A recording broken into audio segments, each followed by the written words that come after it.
tidak punya Zoom gitu ya. Oke, baik. Yang pertama, yang kedua, minta tolong salah satu apa namanya seperti biasa menyiapkan presensi ya, menyiapkan presensi via Google Form. Kemudian linknya tolong di share di sini saja, di Zoom saja, jangan di Google Classroom karena nanti begitu kuliah ini nutup berarti link itu juga tertutup gitu ya. Kemudian pesan saya yang kedua lagi, pesan saya yang berikutnya ya, kalau misalkan saudara-saudara itu ada dosen yang saya nggak ngerti ya, kalau dosen yang lain itu apakah pakai Zoom Zoom yang gratisan itu yang 40 menit mati, saya nggak bisa membayangkan. Saya aja sangat terganggu dengan Zoom yang bolak-balik mati itu. Apa kalau dosen-dosen yang lain itu kuliah 30 menit terus terus selesai atau 15 menit selesai, saya kurang tahu gitu ya. Nah, kemudian harapan saya juga teman-teman yang mungkin yang yang pintar-pintar IT ya, kalau ada dosen-dosen ya banyaklah dosen-dosen kita yang sudah kesepuan itu kan secara IT beliau sudah tidak apa namanya tidak menguasai, dan untuk kesana pun mungkin ya sudah repot lah kalau yang sudah sepuh-sepuh. Jadi kalau misalkan pas ada kuliah Zoom, tolong dibantulah. Saya sebagai prodi tolong dibantu Bapak Ibu yang mungkin nggak bisa bagaimana cara membuat Zoom, bagaimana cara membuat Google Classroom, Google Form, dan lain sebagainya gitulah. Ngupload. Soalnya ada juga dosen kita itu yang mengirim file lewat WA saja tidak bisa gitu loh. Nah, itu kan saya mohon apa namanya pengertian saudara untuk bisa membantu. Oke, saya akan share materi saja. Itu sedikit pengantar dari saya. Di Purwokerto hujan nggak ini, Mas Mbak? Enggak, Tidak. Pak. Terang. Oh, terang. Oke, alhamdulillah. Sama berarti dengan di sini. Saya belum sempat ke Purwokerto ini, minggu ini kelihatannya saya nggak ke Purwokerto karena saya kurang kurang sehat, jadi mungkin minggu depan lah baru ke Purwokerto. Baik, saudara, saya akan share materi. Sudah muncul ya Mbak Wulan, share materinya ya.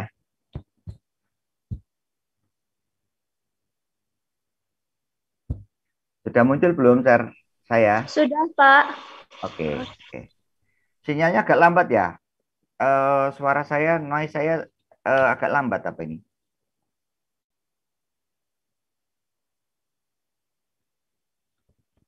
Baik, saudara-saudara, kita masuk materi berikutnya. Kalau minggu yang lalu kita berbicara tentang jenis-jenis atau macam-macam pelabuhan, pada pagi hari ini saya akan membahas tentang kapal. Jadi nanti dalam perencanaan pelabuhan, selain kita akan menentukan jenis pelabuhan apa yang akan kita rencanakan, faktor lain yang berpengaruh terhadap perencanaan pelabuhan adalah kapal. Walaupun nanti ada parameter-parameter lain yang akan kita bahas satu persatu. Nah, pada kesempatan kali ini saya akan masuk ke kapal dulu. Jadi kapal ini memiliki ukuran dimensi berupa panjang, lebar, dan draft. Di mana ukuran dimensi kapal maksimum dari panjang, lebar, dan draft tersebut itu sangat penting untuk kita ketahui untuk menentukan dalam kita merencanakan pelabuhan, baik itu kedalaman alur pelayaran, kedalaman kolam pelabuhan, fasilitas-fasilitas seperti dermaga, elevasi dermaga, dan lain sebagainya itu sangat diperlukan ukuran kapal maksimumnya. Nah, kemudian saya sering bicara ada draft kapal. Draft kapal itu apa? Draft kapal itu bagian kapal yang terendam air pada keadaan muatan maksimum atau jarak garis air pada beban yang direncanakan. Jadi bagian kapal yang terendam tetapi kapal tersebut membawa kekuatan maksimum yang diizinkan oleh si kapal itu. Nah, seberapa kekuatan maksimum kapal itu, seberapa maksimum bobot yang boleh diizinkan oleh si kapal itu membawa, itu nanti tergantung dari dimensi kapal. Jadi nanti akan saya tunjukkan ada tabelnya. Jadi dengan kapal bobot sekian DWT, itu bobot maksimumnya berapa, dimensinya berapa, bobot maksimumnya berapa, sehingga draftnya itu berapa. Kemudian nanti juga ada istilah panjang total. kapal atau sering disebut nanti istilah LOA. Jadi nanti kalau saudara ada soal ujian panjang total itu harus diingat panjang total adalah LOA, terus nanti ada istilah lagi panjang garis air, ada LPP. Jadi jangan keliru, ini sering mahasiswa keliru antara LOA dan LPP. Jadi LOA itu panjang kapal dihitung dari ujung depan atau dari haluan ke buritan, ujung paling belakang itu disebut dengan LOA. Sedangkan untuk panjang garis air itu panjang antara kedua ujung desain water load line. Jadi antara dari depan sama belakang yang terendam air itu berapa? Itu yang disebut dengan LPP, panjang garis air yang berada pada si kapal itu. Nah, sedangkan lebar kapal itu jarak maksimum antara dua sisi kapal. Ini adalah contoh perkembangan kapal, teknologi kapal ya. Jadi dari waktu itu generasi pertama tahun 1960 sampai generasi ke-7 sekarang ini. Jadi sekarang ini sudah ultra mega ship. Jadi kalau dulu tahun 60-an itu ukuran kapal itu 140 sampai 190 meter, di mana draftnya dengan bobot maksimum draftnya itu 9 meter. Sedangkan pada generasi ke-7 sekarang sudah bisa mencapai 350 meter panjang kapal tersebut dengan draft bisa mencapai 15 meter. Sehingga artinya draft 15 meter kolam pelabuhannya itu harus lebih dalam daripada si 15 meter tersebut agar si kapal generasi ke-7 tersebut bisa masuk bersandar di kolam pelabuhan. Nah, ini kira-kira tadi yang saya sampaikan. Jadi LPP ini adalah panjang dari sisi depan ke belakang yang terendam air. Sedangkan LOA adalah panjang kapal dari haluan sampai ke buritan. Kemudian draft kapal adalah ini, bagian dari kapal yang terendam air ini. Nah, ini seberapa besar draft kapal ini nanti yang untuk menentukan seberapa kedalaman yang kita butuhkan. Mas Zidni tolong di mute ya Mas ya. Oh iya maaf Pak. Kemudian yang disebut dengan lebar kapal ini adalah ini beam, ini disebut dengan lebar kapal.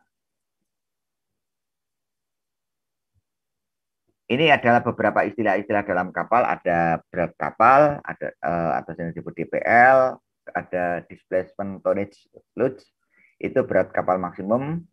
Kemudian ada berat kapal tanpa muatan, jadi kapal itu kosong, hanya beban mati kapal itu sendiri. Kemudian ada DWT atau bobot mati, itu yang sering digunakan dalam dasar kita perencanaan pelabuhan. Berat muatan, berat mati kapal ditambah dengan muatan, di mana pada saat itu kapal bermuatan maksimum.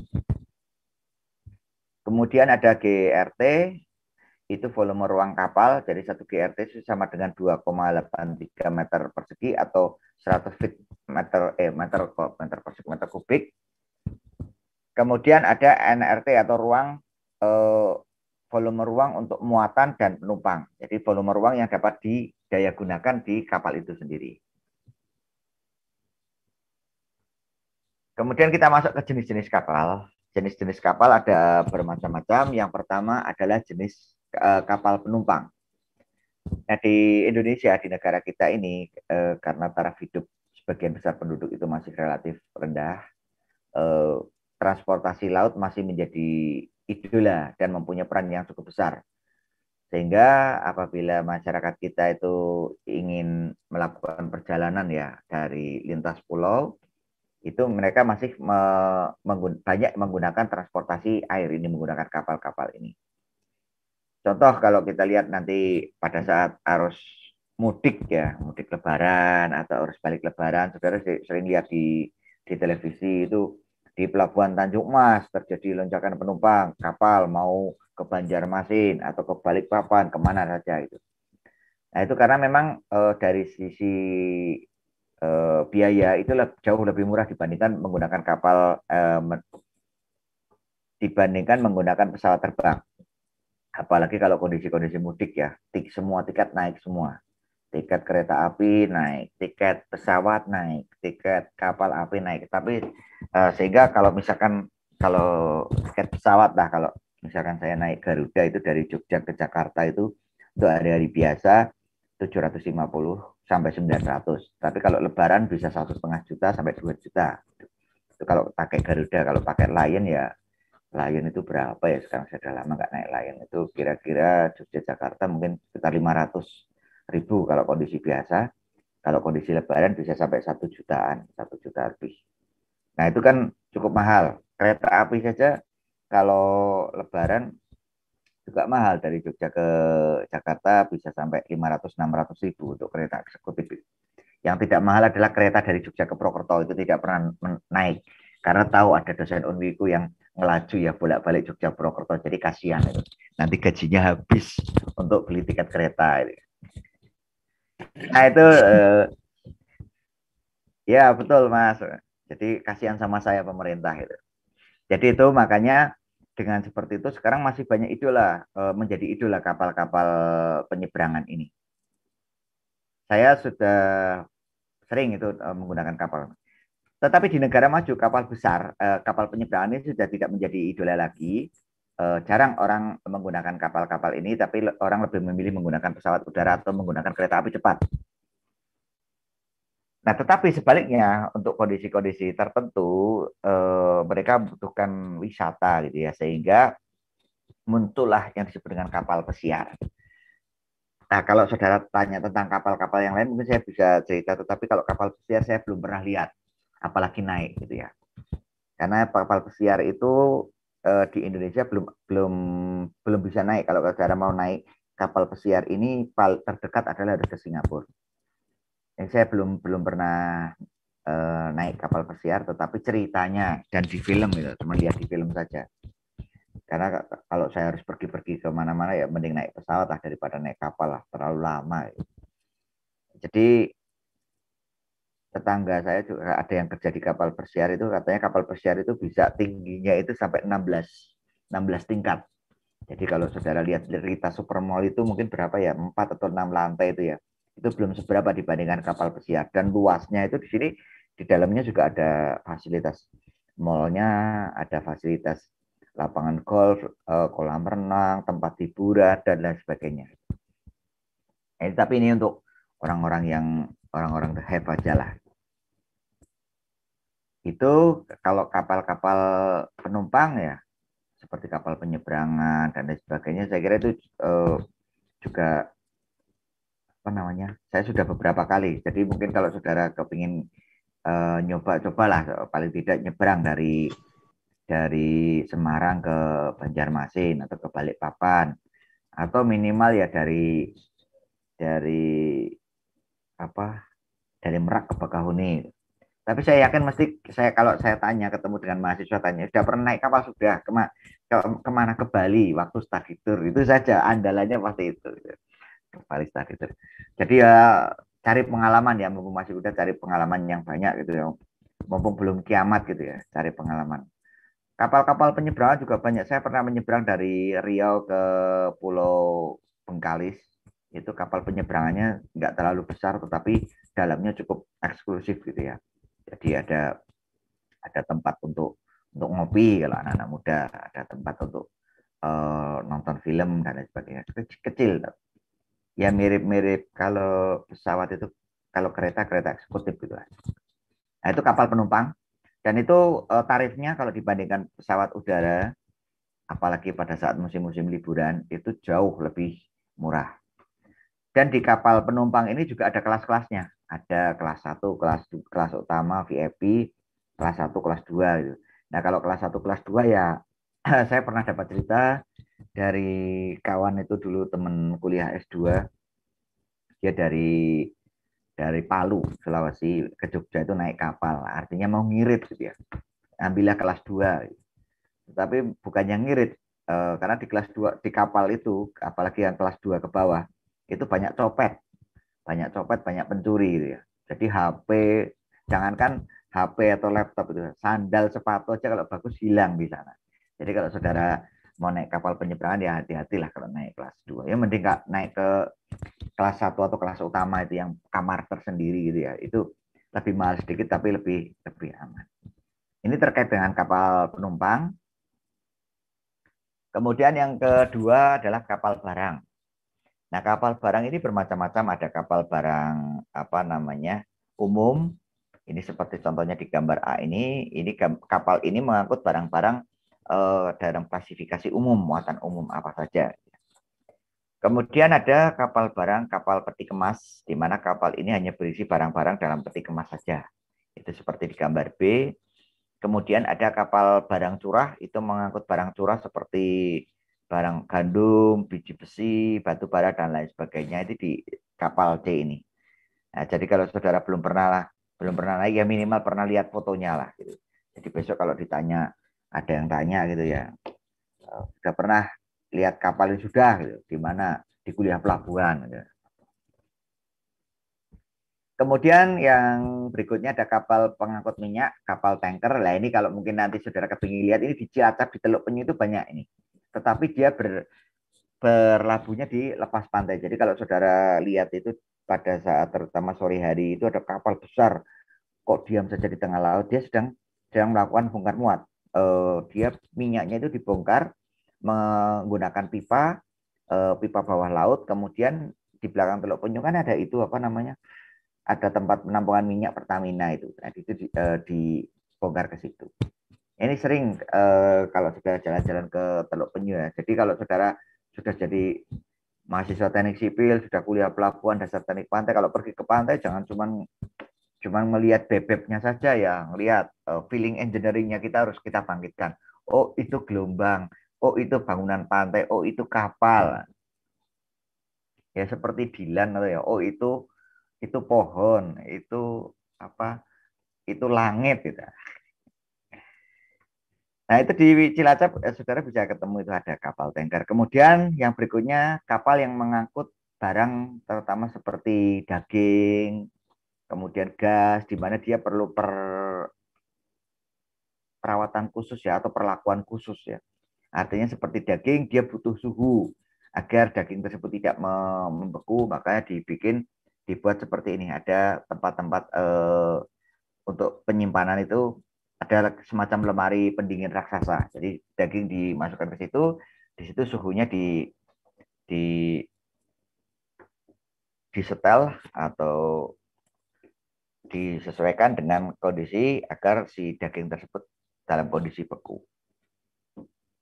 Kemudian yang ke berikutnya adalah kapal ikan. Nah ini sering saya dulu sering naik kapal ikan ini. Jangan dikira saya nggak pernah naik kapal ikan ini. Saya sering kalau saya melakukan pengukuran survei batimetri itu di laut, saya sewa kapal ini untuk pergi ke tengah laut itu. Nggak mungkin saya survei batimetri, mengukur batimetri pakai kapal-kapal besar itu nggak bisa.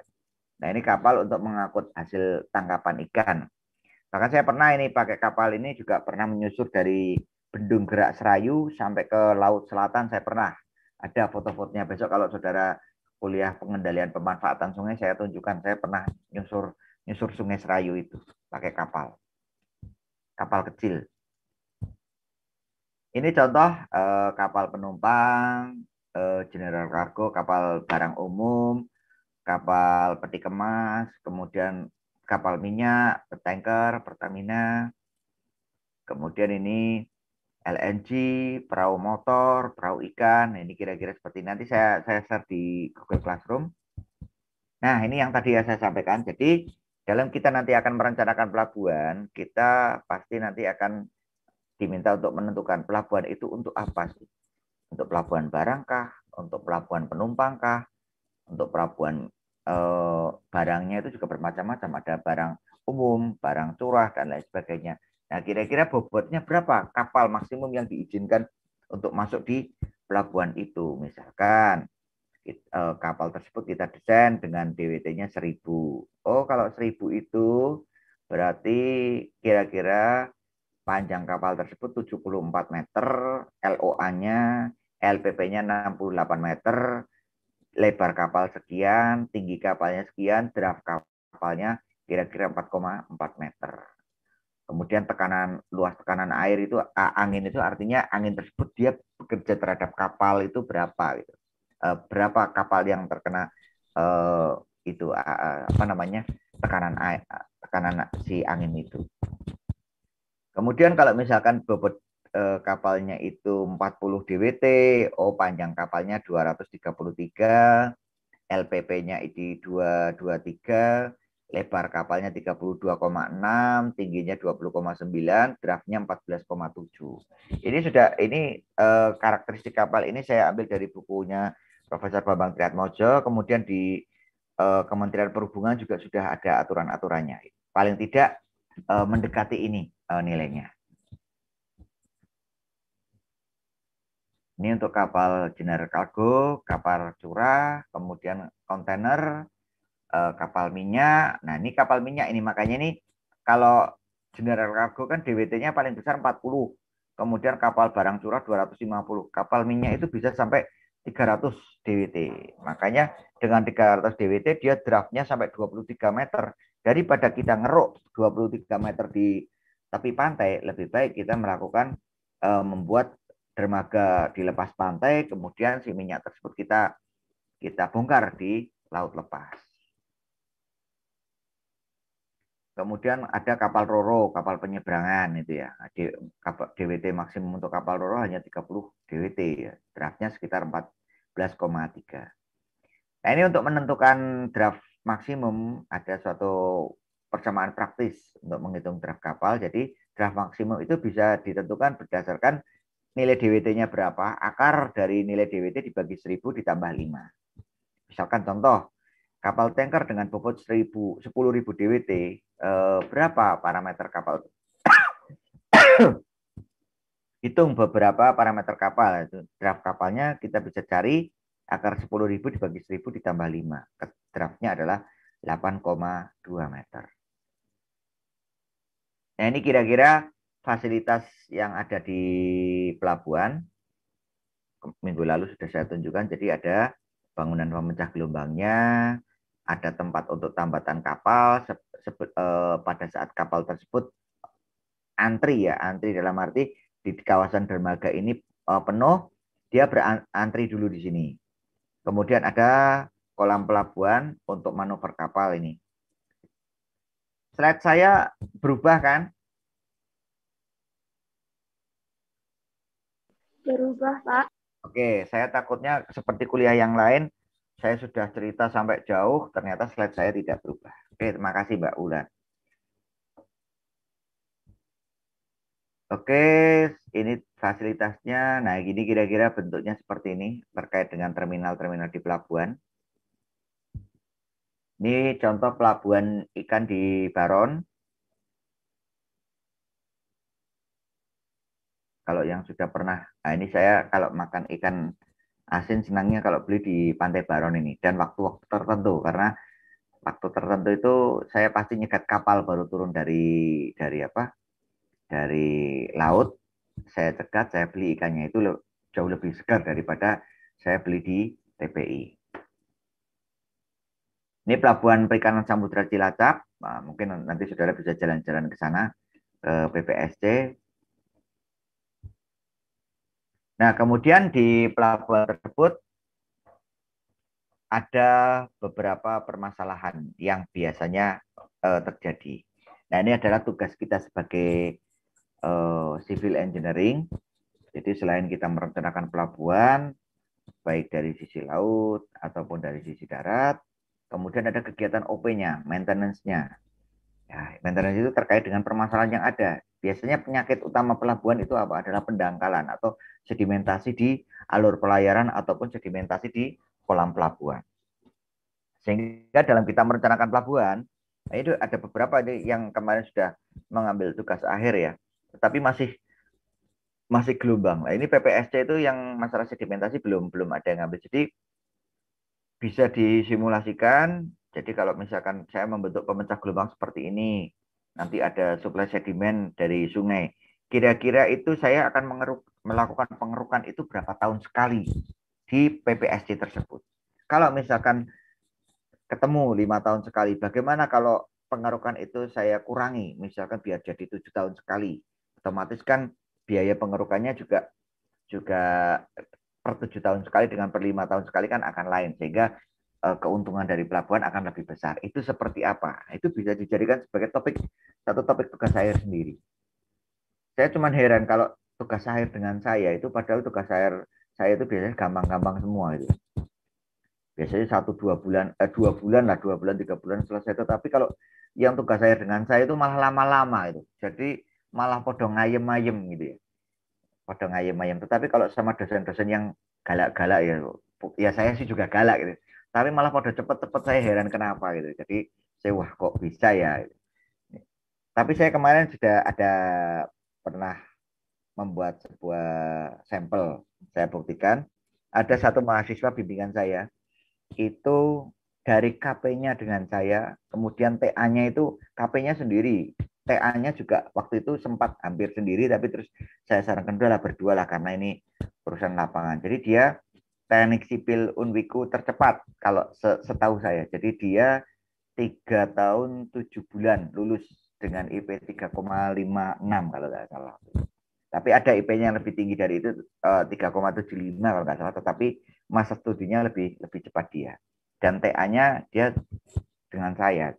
Jadi TA-nya tidak sampai 6 bulan waktu itu. Hanya 4 bulan kalau nggak salah. Nah itu sebenarnya kalau kita komit dengan apa yang kita lakukan, itu kuliah di teknik sipil cepat. 3 tahun 7 bulan, 3 tahun 8 bulan bisa selesai. Tetapi ada juga yang bimbingan saya itu sampai 6 tahun, apalagi kelas paralel itu ada yang kemarin baru saya cuci gudang ya. Kalau dia tidak pendadaran bulan Februari kemarin, dia harus DO. Gitu. Bimbingan saya, tapi saya pembimbing kedua. Ada juga seperti itu. Ya kalau dosen kan tidak mungkin lah satu persatu ngoprak-oprak ya. Saya sendiri terkadang lupa ya bimbingannya itu siapa saja gitu kan saking banyaknya mahasiswa teknik sipil kita gitu ya. Ya alhamdulillah. Oke, kembali ke sini. Tadi terkait permasalahan itu ada pendangkalan, sedimentasi. Nah inilah pekerjaan orang-orang teknik sipil itu. Proyeknya ini kalau di pelabuhan. Keruk, berapa volumenya dikeruk. Sekali pengerukan itu bisa berapa M gitu loh. Pengerukan. Kemudian erosi akibat pembangunan pemecah gelombang, erosi akibat adanya apa namanya bangunan-bangunan pantai yang lain di sekitar pemecah gelombang itu juga bisa berdampak. Kemudian ada gangguan gelombang pada saat kapal berlabuh dan bongkar muat.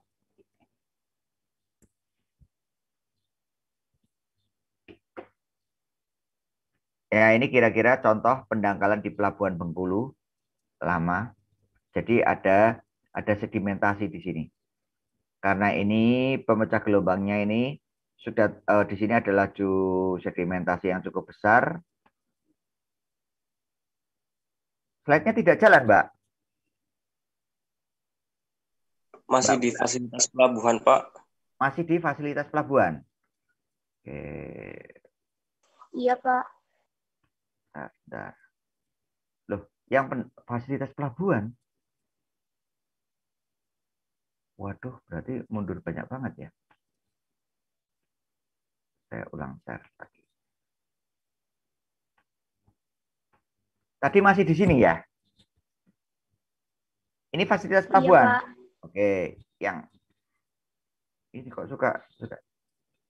Yang ini belum, Mbak, tadi. Belum, Pak. Waduh. Belum, ini. Pak. Waduh, Jan. Ya, saya mohon maaf. Ini Pantai Baron, ini PPSC. Nah, itu suka kayak gitu ya, padahal ya saya pakai Zoom-nya bukan Zoom yang gratisan dan saya juga pakai Telkomsel itu sinyalnya bagus di sini kok suka kayak gini. Nah, ini tadi yang saya ceritakan, ini sudah masuk muncul Mbak. Permasalahan pelabuhan sudah muncul, Mbak. Sudah, Pak. Oke. Ya tadi ada pendangkalan. Inilah proyek kita, kemudian ada erosi, ada gangguan gelombang. Dan ini contoh pendangkalan pelabuhan. Di sini ada PPS, ada pemecah gelombang, kemudian ada suplai sedimen dari sini, sehingga karena bentuk pemecah gelombangnya itu tidak mampu menahan suplai sedimen di sini, sehingga cepat sekali dia sedimen tersebut bergerak dan akan terendapkan di sini. Sehingga di sini pantainya maju. Nah, maju inilah yang berdampak ini terjadi pengendapan seperti ini. Nah, ini nanti akan mengganggu lalu lintas kapal.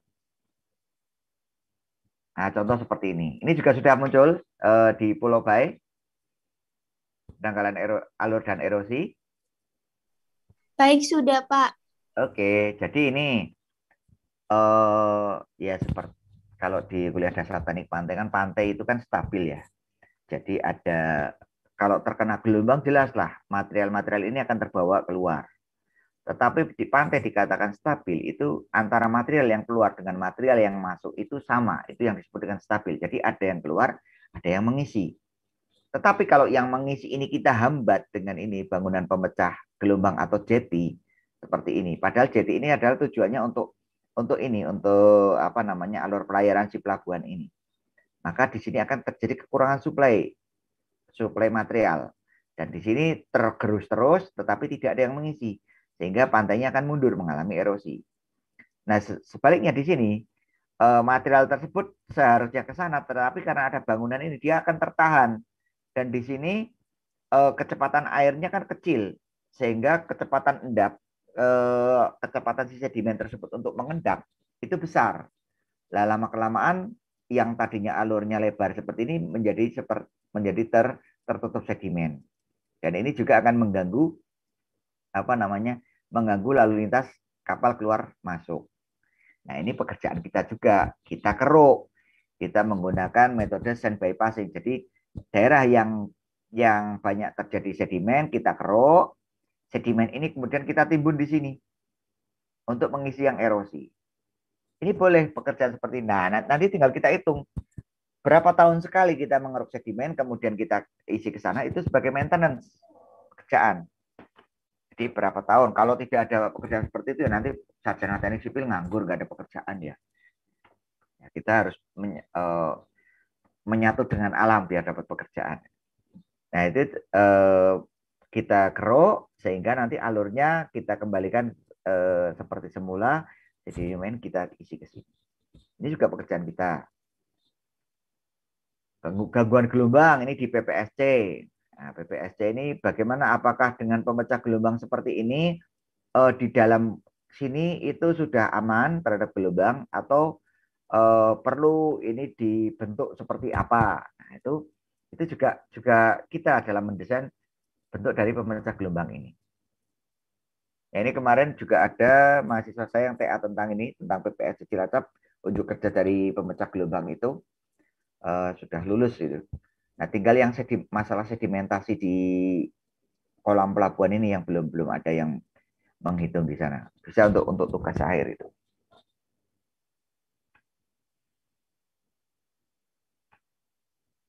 Kemudian selanjutnya,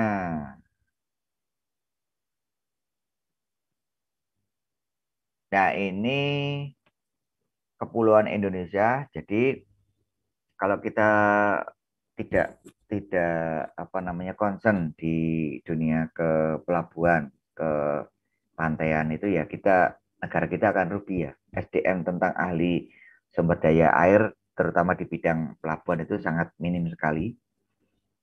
Nah, ini padahal di negara kita itu jumlah pulaunya itu ada 17.000 buah. Yang sudah memiliki nama 5.700, yang tidak bernama 11.800. Dengan luas perairan Indonesia sekitar 5,1 juta, panjang garis pantainya 81.000 km, dan luas daratannya sekian. Ya, jadi negara kita itu sangat sangat potensial sekali karena negara kita negara maritim. Nah, dengan seperti itu visi misi pemerintah Presiden Joko Widodo itu tahun 2000, pemerintah waktu itu periode pertama ingin mewujudkan Indonesia menjadi negara maritim yang mandiri, maju, kuat, dan berbasis kepentingan nasional. Mas, siapa ini yang di sini? Mas Pulung apa ya? Mas Pulung ada di sini atau siapa ini? Link presensinya bisa mulai diedarkan, Mas. Ya, link presensinya bisa mulai diedarkan ya. Di-share aja di link sini, di Zoom. Oke, saya lanjutkan. Nama sama NPM tolong dalam Excel ya, biar nanti mudah untuk mengkopinya. Oke, silakan sambil saudara presensi. Kemudian ini sumber, jadi maritim internasional itu membuat rute dan strategi. Jadi ini terkait dengan tol dunia ya. Nah, nanti saya akan berbicara tentang tol laut Indonesia. Jadi dari beberapa negara itu untuk menunjang kegiatan perekonomian ekspor impor itu sudah dibuat jalur-jalur perhubungan dari satu negara, bukan dari Panama ke negara-negara yang lain, itu sudah ada jalur-jalurnya sampai nanti ke Tanjung Perak di Indonesia. Ini data saja. Nah, kemudian untuk Asia Pasifik itu perjalanan atau strategi perjalanan kalau kita akan melakukan kegiatan ekspor impor di kawasan Asia Pasifik itu ada beberapa pilihan. Yang pertama jalur satu itu jalur Sutra, itu via jalur perdagangan lewat Selat Malaka. Kemudian termasuk di sini ada Riau, Dumai, Belawan, Aceh, dan Pontianak. Kemudian ada pilihan dua, itu lewat Sulawesi,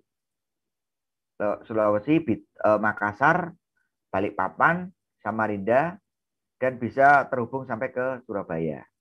Ini untuk yang dari Pasifik ini. Jadi ada dua, lewat sini, ada yang lewat sini.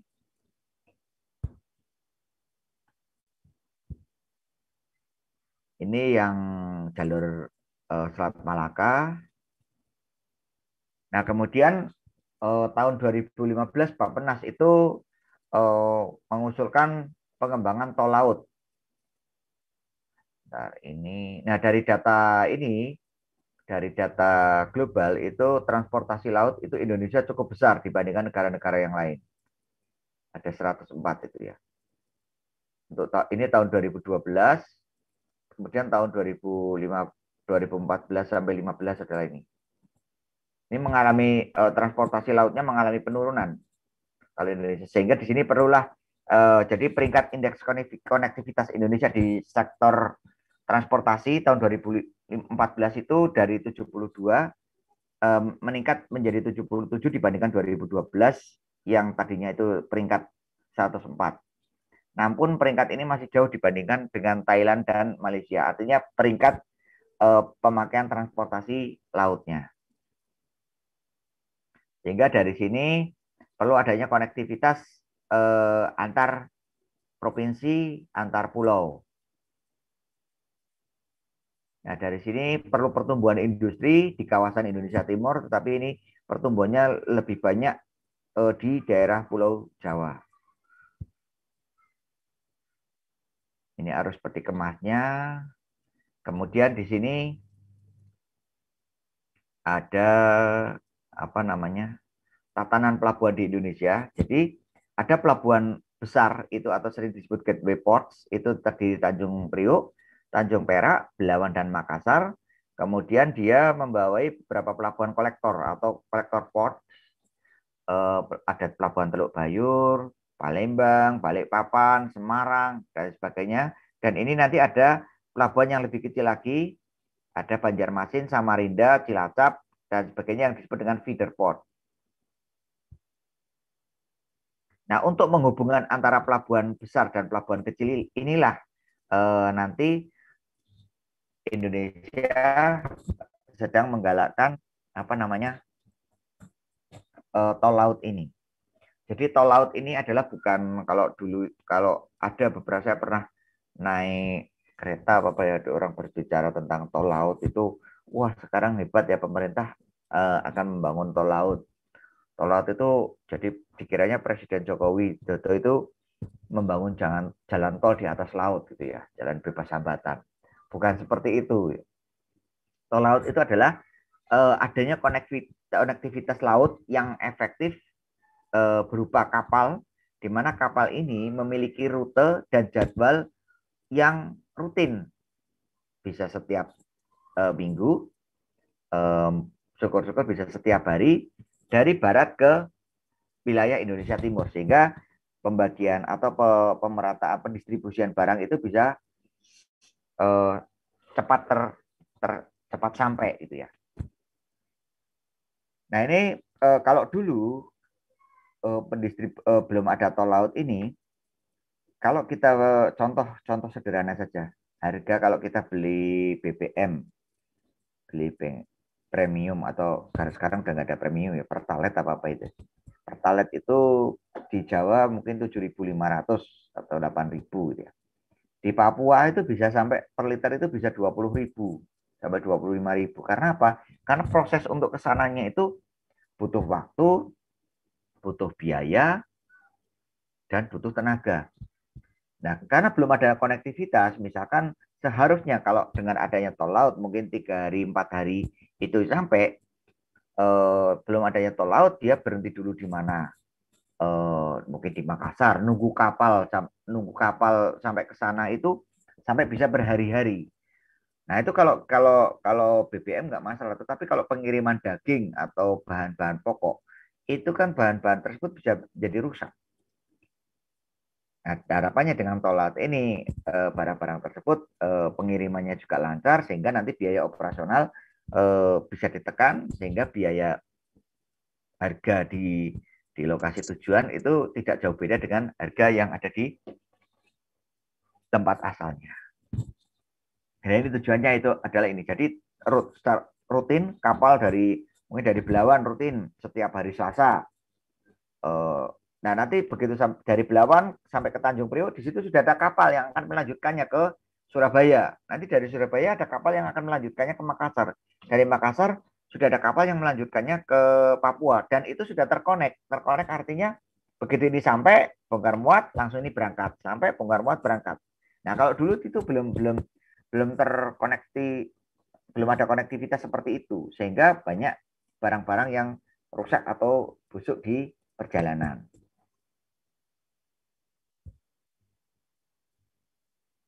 Nah, ini kemudian ini kira-kira, aduh kok agak pecah ini ya.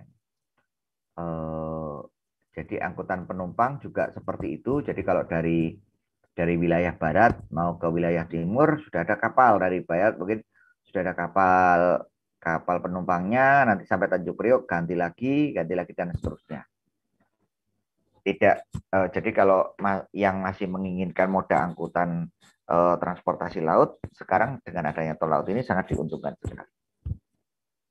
Contoh mudah lah dengan kereta api saja lah. Kalau misalkan saudara naik kereta api dari Jakarta mau ke Banyuwangi, itu sekarang sudah ada koneksi dari Jakarta, mungkin nanti ke Jogja dulu, ke Jogja atau ke Surabaya bisa lah, ada kereta Surabaya. Nanti di sana sudah, kalau lebih banyak Jakarta Jogja, nanti di Jogja itu sudah ada pada saat si kereta itu datang sampai, misalkan sampai jam 7 pagi gitu ya.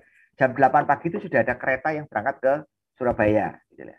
Nah, nanti sampai Surabaya sore itu sudah ada kereta yang akan berangkat ke Banyuwangi. Lah itulah terkoneksinya moda transportasi itu yang diharapkan dari tidak hanya di darat ataupun di udara, tapi juga di laut. Begitu juga pesawat. Makanya pesawat kan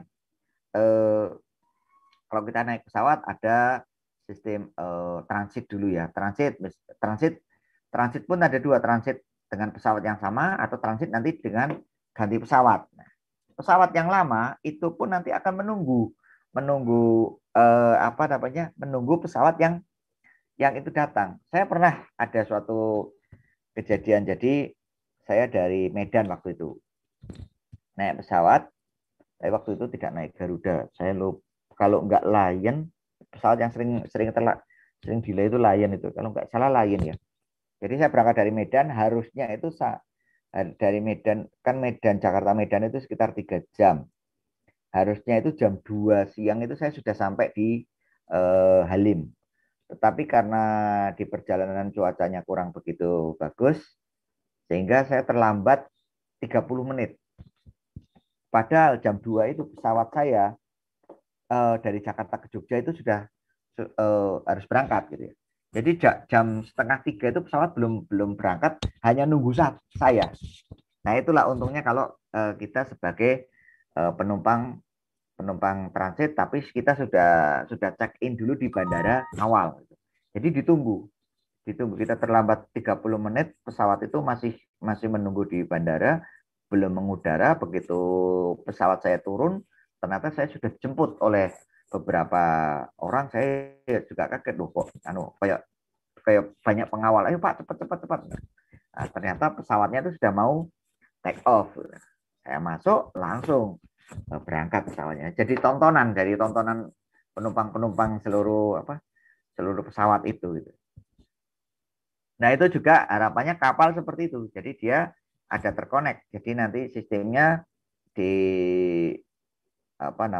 di pelabuhan awal dia sudah bahwa saya tujuannya adalah mau ke Papua, tapi nanti saya akan ganti kapal 3 kali atau 4 kali.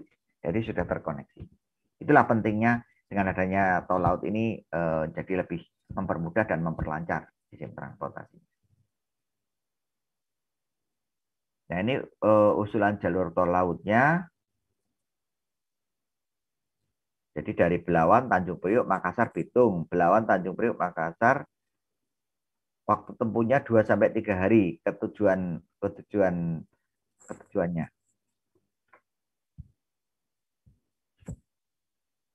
Ini strategi pendukung tol lautnya. Ada beberapa pelabuhan-pelabuhan yang mendukung. Nah, itu untuk slide pertama. Saya lupa kemarin yang kelas A itu sampai slide keberapa ya? Ada pertanyaan sampai di sini? Sambil saya ngecek.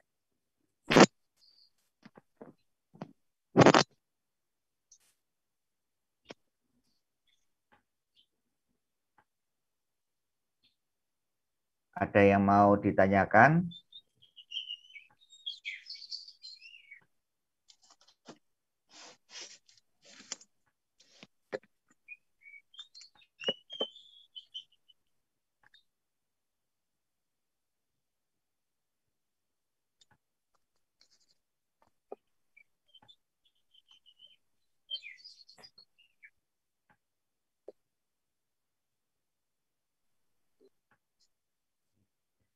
Kok diam saja? Kalau tidak ada yang nanya, saya yang nanya loh nanti. Saya tanya, siapa yang belum pernah lihat kapal?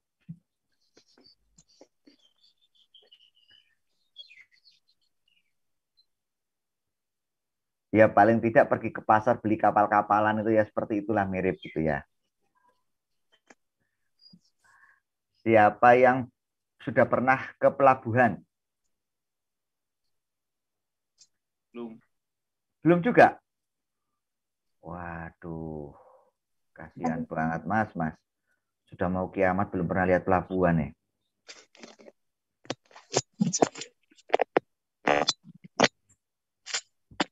Besok ya tugasnya saudara pergi ke pelabuhan ya, seperti cutting ya.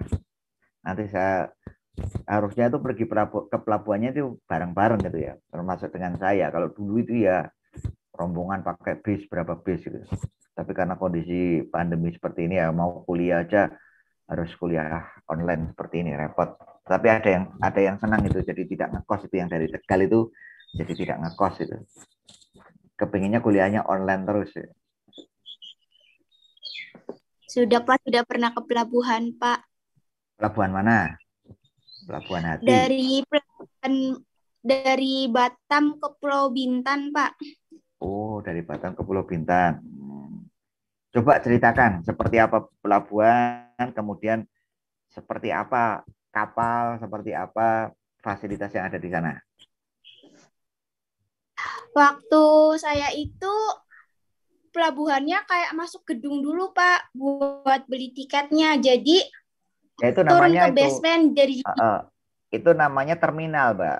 Gedung itu. Oh, terminal penumpang. Berbeda ya, Pak? Ya sama memang kalau pelabuhan penumpang itu ada terminalnya. Jadi tidak beli tiketnya itu di tempat pelelangan ikan itu tidak itu ya. Ya, terus lanjut. Ya seperti masuk ke bawah Pak, ke basement di bawah, terus nanti ada yang jual tiket, nanti pas ke bawah tuh kayak ada jembatan penyeberangan Pak. Kebetulan saya saat berangkat pakainya speedboat, jadi lewat jembatan penyeberangan.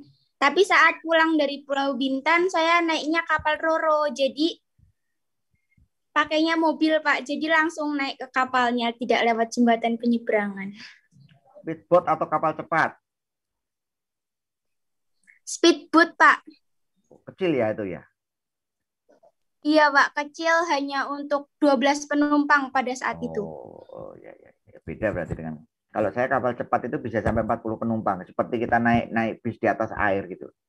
Terus, apalagi yang bisa diceritakan, Mbak?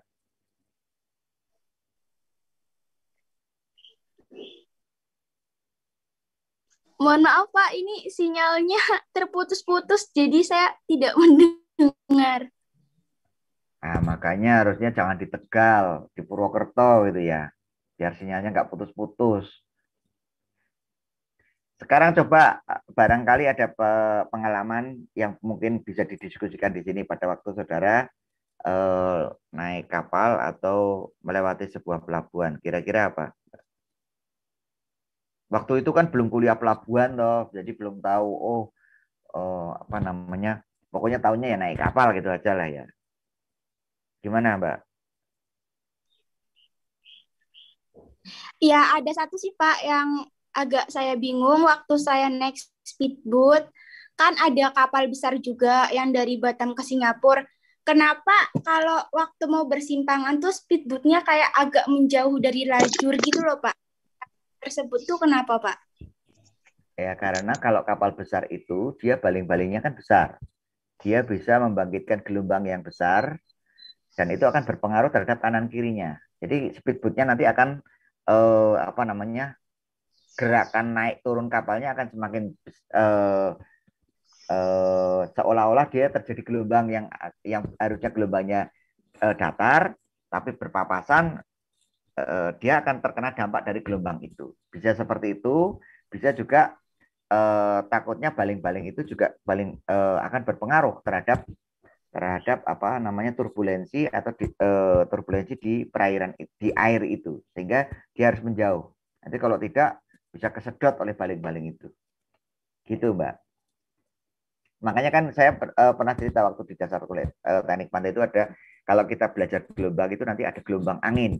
Kalau kalau saudara lihat ya, kalau Mbak Willy itu kalau sama bebeknya ke pantai gitu ya, itu lihat yang naik turun itu gelombang yang akibat angin.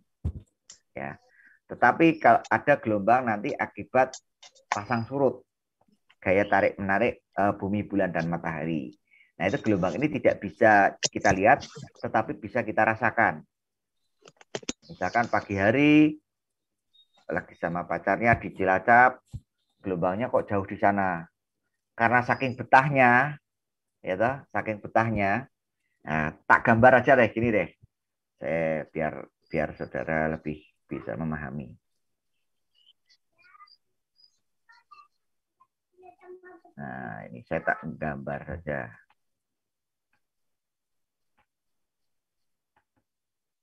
Kelihatan PPT word saya muncul? Muncul, Pak. Nah, misalkan gini, ini ada pantai, taruhlah pantai Cilacap. Muncul ya garisnya ya.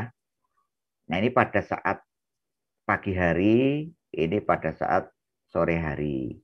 Pada saat pagi hari, nah, ini tak hapus dulu yang sore hari.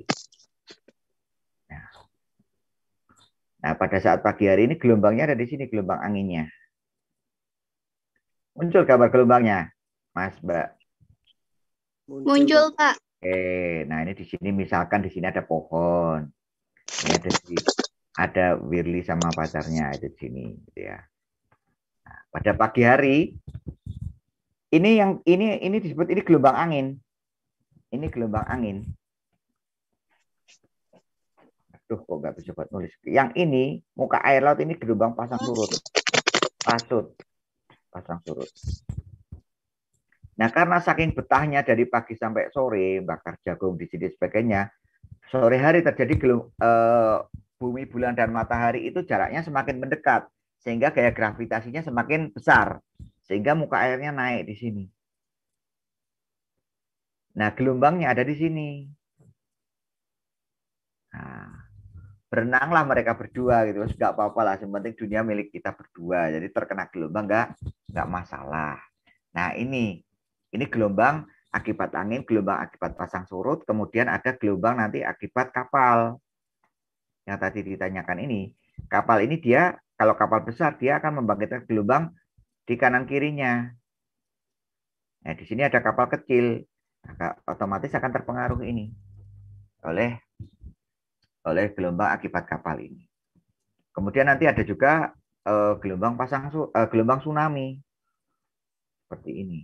Nah, gelombang raksasa yang tunggal bentuknya.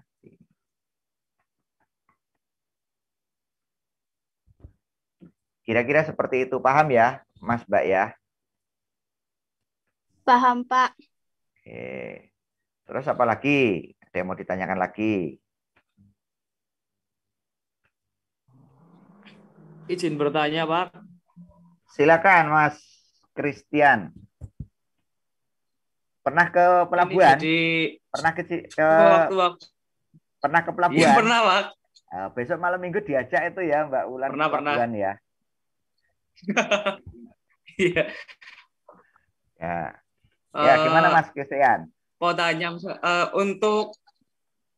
untuk faktor-faktor atau mungkin kriteria yang diperlukan mungkin Pak untuk penentuan lokasi, misal sewaktu-waktu akan dibangun sebuah pelabuhan. Nah, apa saja kriteria atau faktor-faktornya? Itu nanti akan kita pelajari selanjutnya, Mas. Itu pertanyaan yang bagus, Mas. Ya. Tapi mungkin saya kasih sedikit bocoran lah, sedikit bocoran. Tapi itu nanti kita akan sampai ke sana. Jadi kriteria yang pertama adalah dari segi ekonomi. Nanti ya, Mas ya. Dari segi ekonomi itu bisa nggak daerah tersebut, misalkan kita pasang pelabuhan di situ, bisa nggak mendukung perekonomian di situ. Artinya masyarakat situ banyak nggak melakukan perdagangan. Perdagangan dalam arti lintas pulau. Ya, lintas pulau. Itu bisa dilihat dari datanya dengan kita melihat data di pelabuhan-pelabuhan sekitar. Pelabuhan-pelabuhan daerah, banyak nggak masyarakat situ itu yang memanfaatkan pelabuhan yang agak jauh dari situ untuk dia mendistribusikan barang dagangannya. Itu dari segi ekonomi, dengan dibangunnya pelabuhan, otomatis kan perekonomian bisa tumbuh di situ, di lokasi itu. Dan dampaknya nanti bisa misalkan tadinya sebuah kota kecamatan bisa berubah menjadi besar lagi menjadi kabupaten, pemekaran wilayah lah, pemekaran wilayah. Dari segi ekonomi itu. Tapi tidak serta-merta kita membangun pelabuhan kemudian terus bisa ekonomi, tapi biaya yang kita investasikan untuk membuat pelabuhan itu berapa tahun sih kita bisa apa namanya balik modal gitu lah, Mas. Jangan kita menginvestasikan pelabuhan misalkan 1 triliun, tetapi balik modalnya nggak tahu kapan gitu, mungkin sampai 100 tahun. Nah itu kan kurang bagus. Nah itu sehingga nanti kita belajar sampai di situ, nanti belajar sampai tinjauannya dari segi ekonomi seperti apa itu tadi, dari segi teknis itu bagaimana, layak nggak kalau kita membangun pelabuhan di situ dari sisi teknis. Ya kalau layak, kalau dibilang layak, kalau teknis pasti semua bisa layak. Mungkin kalau saudara bikin harusnya, tapi kan ekonomis atau tidak gitu loh.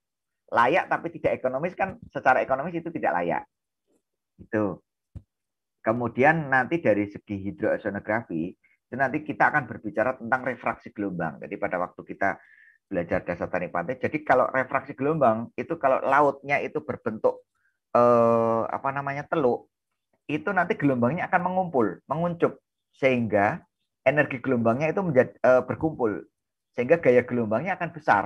Jadi kalau kita membuat pelabuhan di sebuah teluk, otomatis energi gelombangnya dan gaya gelombangnya yang bekerja pada bangunan pemecah gelombang ataupun dermaga itu akan lebih besar dibandingkan kalau kita di sebuah tanjung yang energi gelombangnya dia akan menyebar. Nah itu juga jadi bahan pertimbangan. Nanti pengaruhnya kemana? Mutu betonnya, Mas. Mungkin kalau dengan yang menyebar itu K300 cukup. Tetapi dengan menguncup karena terjadinya refraksi gelombang, terjadi pengumpulan gelombang, maka gaya gelombangnya akan tinggi sehingga mungkin bisa kalau K300 bisa jebol. Jadi mungkin bisa pakai K400 atau K500. Dan masih banyak beberapa pertimbangan lain gitu, Mas. Gitu ya Mas Christian ya.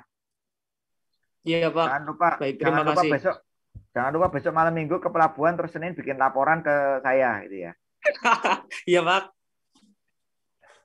Yang lain. Yang lain ada mau nanya?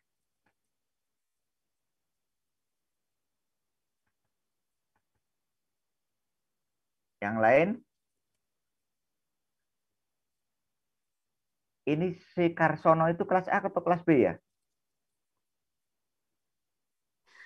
Karsono izin menjawab Pak. Karsono Ya. kelas B, terus tadi itu Pak keluar sendiri karena sinyalnya sedang buruk. Tadi mengabari di grup. Oh gitu ya. Ada awan cumulonimbus gitu ya, sehingga dia keluar masuk. Kalau yang kelas A siapa ya? Yang kelas A itu yang saya kenal itu siapa ya, Mbak Wir? Saya itu kan nanti jam 12 itu ada kuliah kelas A, rekayasa gempa, tapi saya itu ada rapat dengan kementerian, saya mau ngeser materi aja. Biasanya Bapak sama Mas Syafiq, Pak. Oh, saya sama Syafiq. Oke, nanti saya tak kontak Syafiq aja. Oke. Ya, ada pertanyaan? Yang lain? Presensinya sudah beredar semua? Ada yang belum presensi? Mas Pulung seperti biasa dikirim, dilingkan ke email saya ya, Mas Pulung ya. Kalau nggak salah kemarin itu pakai PDF ya Mas ya. Saya sulit ngerekamnya. Besok lagi untuk seterusnya kelas ini Mas Pulung yang bikin pakai Excel, cukup nama sama NPM saja ya Mas ya.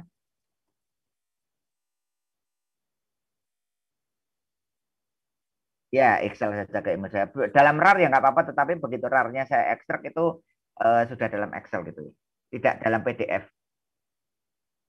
Oke.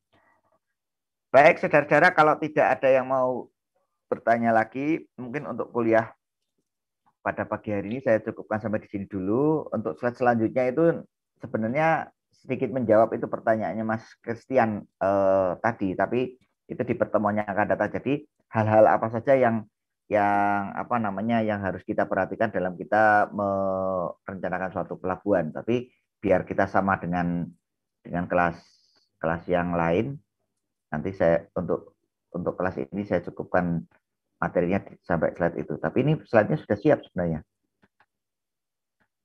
Nah, ini ada faktor kebutuhan akan pelabuhan, pertimbangan ekonomi, volume perdagangan, hubungan dengan daerah pedalaman, dan lain sebagainya sudah ada semua. Dasar politik. Nanti minggu depan saya sampaikan.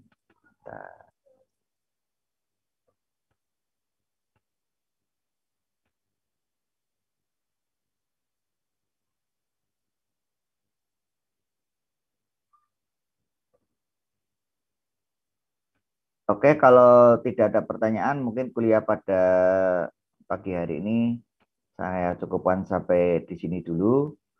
Ada kurang lebihnya saya mohon maaf. Saya akhiri, sekian dari saya. Assalamualaikum warahmatullahi wabarakatuh. Waalaikumsalam warahmatullahi wabarakatuh. Warahmatullahi wabarakatuh. Sama-sama. Terima kasih.